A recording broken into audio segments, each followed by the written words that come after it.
They didn't vanish because you loved too hard. They vanished because your love finally knocked on a door inside them that was nailed shut before they could walk. And here's the gut punch nobody warned you about. Every text you overthought. Every "we need to talk" you rehearsed. Every time you tried to pull them closer by holding tighter, you were watering a seed that was never meant to grow in your hands. But don't blame yourself. Blame the lie you've been sold, that chasing is the same as caring. It's not. And in the next 60 seconds, you're going to see why the only path to their heart runs straight through your own spine. You've been fighting a ghost with a pulse. An avoidant partner isn't cruel. They're collapsed. And the formula you've tried? Begging? Logic? Proving your worth? That's jet fuel on their panic. So let's flip the script. Not with manipulation. With a truth so sharp it cuts through confusion. 3 keys. 0 chasing. Real reconnection. Stop leaning. Stop explaining. Stop sending that one last text designed to make them finally see you. Every instinct you have right now is screaming the opposite. Push harder. Get closer. Make them understand how much this hurts. And every single one of those instincts is a trap. Because an avoidant partner doesn't process your reaching as love. They process it as a siren, a flood, a hand reaching into the only cave they've ever known as safe. When you chase, their nervous system doesn't hear "I care about you." It hears "I'm going to find you, and you can't hide, and you will disappoint me, and then I will collapse, and it will be all your fault." That's not drama. That's decades-old wiring. So what do you do when the person you love has a locked door, and your deck to be a jewel memories? Already bruised your knuckles knocking. You stop knocking, not as a game, not as a cold shoulder, as a magnetic withdrawal. Imagine standing in a crowded room. Someone is backing away from you with every step you take forward. What happens if you keep walking? They back up faster. Maybe they run. Maybe they shove you. But now imagine you stop walking. You turn slightly sideways. You look at something else in the room. What does that other person do? Their backward movement slows. Then it pauses. Then, almost without deciding to, they tilt their head. They glance at you. They take a single half step forward. That's not manipulation. That's physiology. The avoidance panic is fueled by perceived pursuit. The moment you remove the pursuit, you remove the fuel. And here's the hidden truth most therapists won't say loud enough. Your stillness isn't passive. It's the most active, powerful move you have. Because when you withdraw your energy from chasing, you force their system to recalibrate. Suddenly the silence isn't a weapon you're pointing at them. It's simply space. And space is the only environment where an avoidant can remember they actually miss you. Most people get this backwards. They think if they disappear, the avoidant will feel relief. And for the first few hours, maybe the first couple of days, they're right. They do feel relief. That's the ugly truth. When you stop texting, they breathe out for the first time in weeks. But then something shifts. By day 3, that relief starts to feel thin. By day 5, they notice the absence of your warmth, like a missing tooth. By day 7, their brain begins to ask a terrifying question. Wait, why aren't they chasing anymore? And that question cracks open the door you've been pounding on. Because avoidance isn't about not caring. It's about being terrified of needing. Your chase made it easy for them to stay in that terror. They could label you as too much, as clingy, as proof that intimacy suffocates. Your quiet, self-contained presence removes that label. You're no longer too much. You're just there. Warm but not grabbing. Present but not demanding. That's the first time in their life they might look at someone and think, maybe this one won't eat me alive. Let me make this brutally concrete. You've been in the habit of sending good morning texts every single day. Stop. Not with an explanation. Not with a dramatic announcement. Just stop. You've been the one initiating every plan. Stop. You've been asking, are we okay? After every distant interaction. Stop. But here's the catch. Your withdrawal cannot come from bitterness. If you're standing back with crossed arms and a resentful "fine, see if I care," they will feel that too. And they will stay away. Because resentment is just chasing in a different costume. True magnetic withdrawal comes from a place of "I am actually okay right now. I have my own life. I'm not waiting by the phone.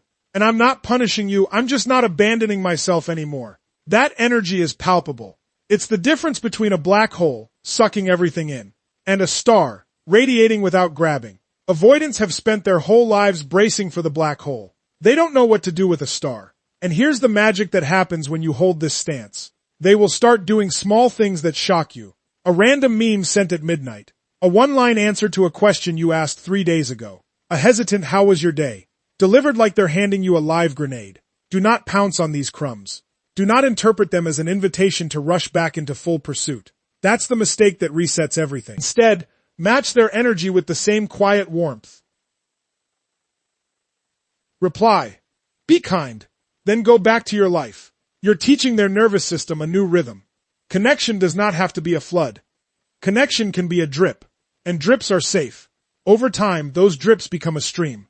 That stream becomes a river. But only if you never ever pick up the old paddle of chasing again. The magnetism of withdrawal is not a trick. It's the physics of the avoidant heart. Pulling creates pushing. Releasing creates turning. And when they finally turn around, they won't be running toward you because you trapped them. They'll be walking because they chose to. Forget the grand gesture. Throw out the candlelit apology dinner. Erase the 3-page letter explaining your feelings. You might as well hand them a ticking bomb. Because to an avoidant partner, big emotional displays don't land as romantic. They land as a trap being sprung. Their entire childhood or past relationship history taught them that high emotion precedes disaster. A parent who love-bombed before a beating.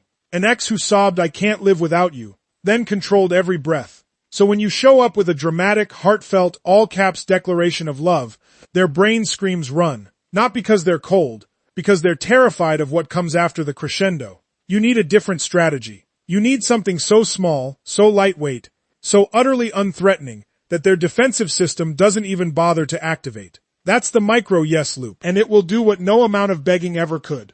Let me define the micro-yes. It's an invitation so tiny that saying yes costs them almost nothing. A shared cup of coffee with a clear end time. "Hey, I'm grabbing a coffee at 3. You're welcome to join for 10 minutes, no pressure." That's a micro-yes.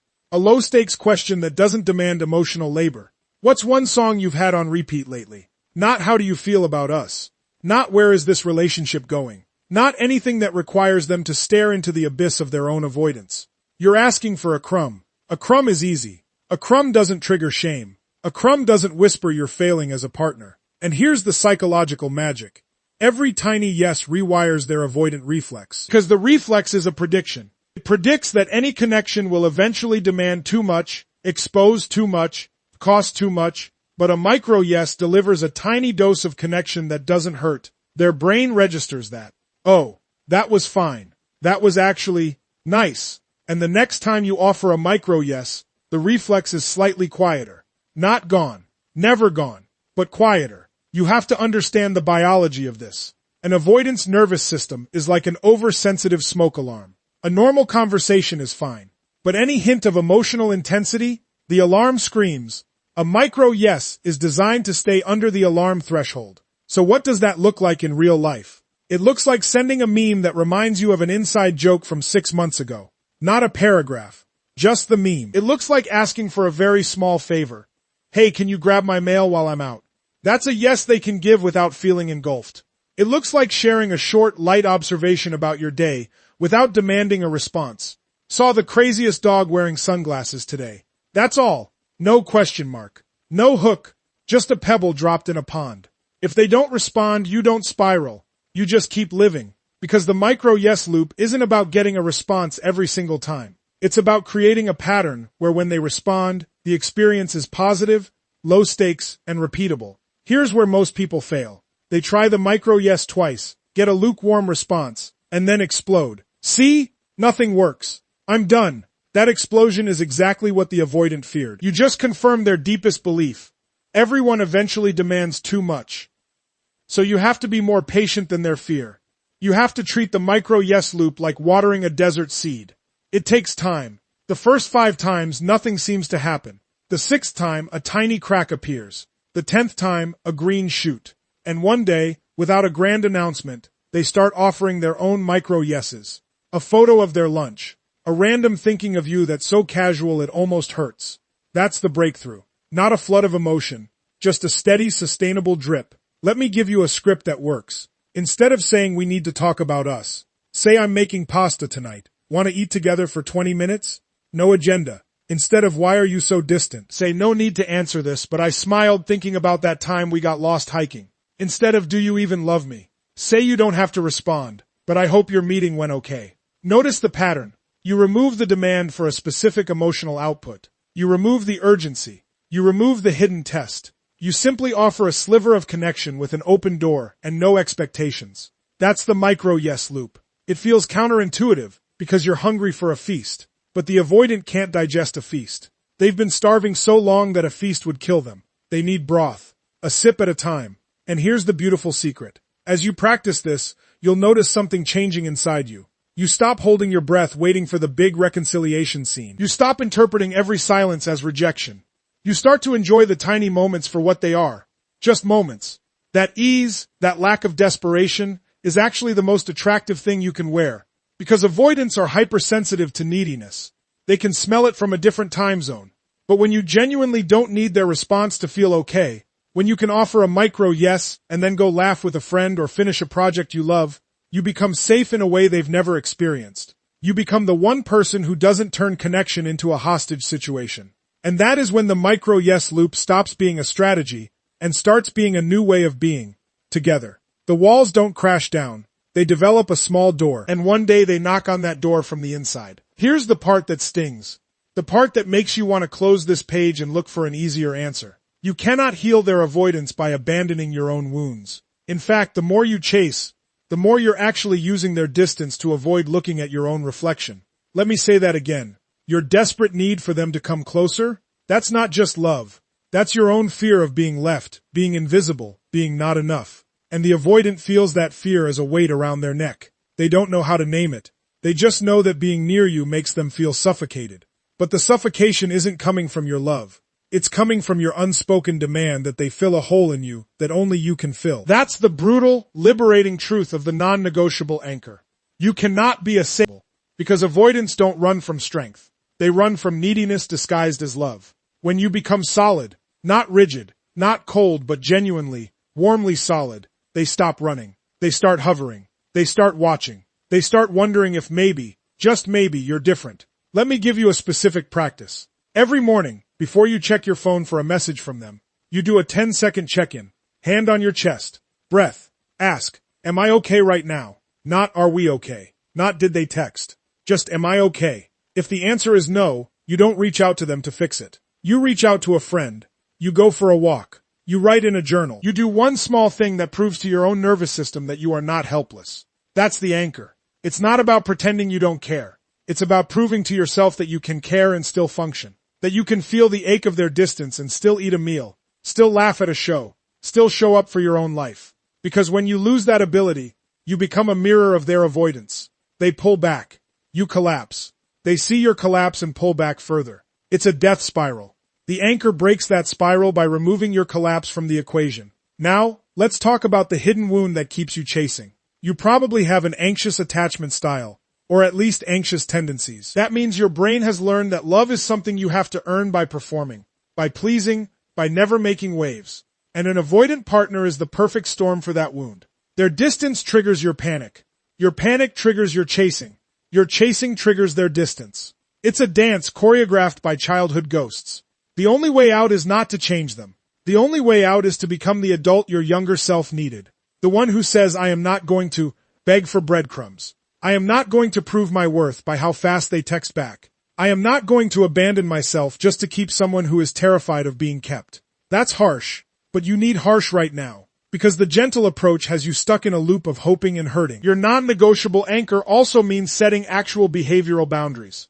Not ultimatums delivered with tears. Boundaries delivered with calm. For example, I will not text more than twice without a response. I will not cancel my plans to wait for a last-minute invitation.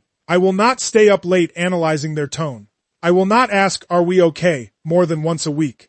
These are not punishments for them. These are promises to yourself. And here's the miracle. When you keep those promises, two things happen. First, you start to feel a sense of dignity you haven't felt in months. Second, the avoidant notices. They notice that you're not a bottomless pit of need anymore. They notice that you have a spine. And for someone who has spent their whole life afraid that closeness will break them, a spine is the most attractive thing in the world, because it means you won't shatter if they need space. It means you can hold your own shape, and that means they can finally lean a little without the terror of you collapsing under their weight. You have to understand that an avoidant's deepest fantasy isn't a partner who disappears. It's a partner who can be close without consuming them, who can love without needing constant proof, who can miss them without spiraling. That partner is you, but only if you do the work of becoming your own anchor first. That work is not sexy. It doesn't make for a cinematic reconciliation scene. It's you sitting alone on a Tuesday night, feeling the loneliness, and choosing to read a book instead of sending that desperate text. It's you feeling the urge to check their last scene online and putting the phone down in another room. It's you waking up and deciding that your peace is not for sale at the price of their proximity. And somewhere, in the quiet that follows your decision to stop outsourcing your stability, they will feel the shift. They may not say it, they may not even understand it, but they will feel it. And for the first time, they will turn toward you not because you pulled, but because you finally stopped shaking.